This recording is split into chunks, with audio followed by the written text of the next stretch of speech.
यात्रा में हमारे बीच में विराजमान आपके इस विधानसभा क्षेत्र के लोक लाडले संघर्षशील लगातार जनता से इस क्षेत्र की जनता को अपना परिवार मानकर उनके बीच में रहते हुए सतत आप सबकी समस्याओं के समाधान के लिए हमेशा लड़ते रहना। मैं जब भी कई बार विक्रम जी को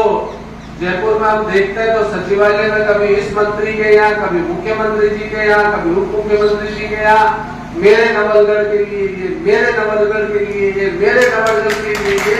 ऐसे झुंझारू लोकप्रिय विधायक आदरणीय विक्रम सिंह जी जाखल साहब, हमारे क्षेत्र के मंडल अध्यक्ष आदरणीय किशन जी, पूर्व मंडल अध्यक्ष यादव जी, सरपंच प्रतिनिधि, मंच पे विराजमान सभी सम्मानित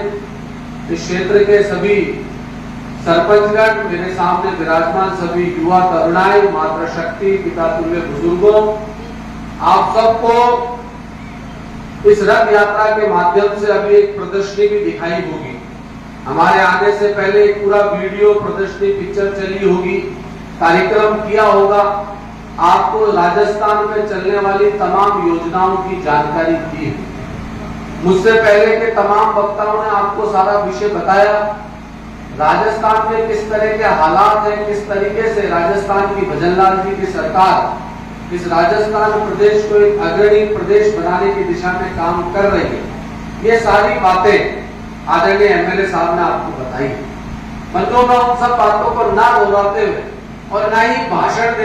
देने की बजाय मैं 2-3 सहजता पूर्वक बातें आपसे करना चाहता हूँ, क्योंकि वो सारी बातें एमएलए साहब ने बताई है, उन्हीं की बातों को जोड़ते हुए बोलूंगा।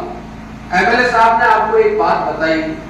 कि 2.5 साल के अंदर ये भजनलाल जी की पहली सरकार है, राजस्थान में एक ऐसी सरकार है जिसने 2.5 साल में तीसरी बार जनता के बीच में, जनता के गांव में सरकार की योजनाओं का रथ भेजने का काम किया। आप इस बात को समझने की कोशिश कीजिए। समाज में हम एक गांव के अंदर रहते हैं, किसी गांव के अंदर कोई परिवार संस्कार युक्त परिवार, पढ़ा लिखा परिवार होता है तो हम ये कहते हैं कि बहुत बढ़िया परिवार है सर, बहुत अच्छा परिवार है, पढ़ा लिखा परिवार है, शिक्षित परिवार है, बड़े बूढ़ों का मान सम्मान रखने वाला परिवार है। हम उस परिवार की इज्जत करते हैं, उस परिवार की तारीफ करते हैं। तो इस देश के अंदर लोकतंत्र में जनता वोट देकर चुनाव जिताती है, सरकार बनाती है। तो जिस प्रकार गांव के अंदर एक पढ़ा लिखा शिक्षित मर्यादित परिवार होता है, उसका सब सम्मान करते हैं, तो उसी प्रकार हर प्रदेश के अंदर सरकार उस प्रदेश की जनता की मुखिया होती है, उसकी गार्जियन होती है। और जनता को वोट देने का अधिकार इसलिए दिया जाता है कि वो जनता ऐसी सरकार का चुनाव करे जो इस प्रदेश में रहने वाली जनता को मूलभूत आवश्यकताओं की पूर्ति करे, उस क्षेत्र का विकास करे और उस क्षेत्र में, उस प्रदेश में रहने वाली जनता को अग्रणी प्रदेश की श्रेणी में लाकर खड़ा करके उनके जीवन में उजाला लाने का काम करे। सरकार चुनने का कारण तो यही होता है ना, या ये होता है कि साहब भडाना जी ने माइस दिला दे वहां, या फलाना जी इंस्पेक्टर साहब को ट्रांसफर करा दे वहां, या आरएस ऑफिसर वो हटा वो लगा दे वहां। सरकार बनाने का मकसद तो यही होता है कि ऐसी सरकार बनाना जो किसानों के लिए, युवाओं के लिए,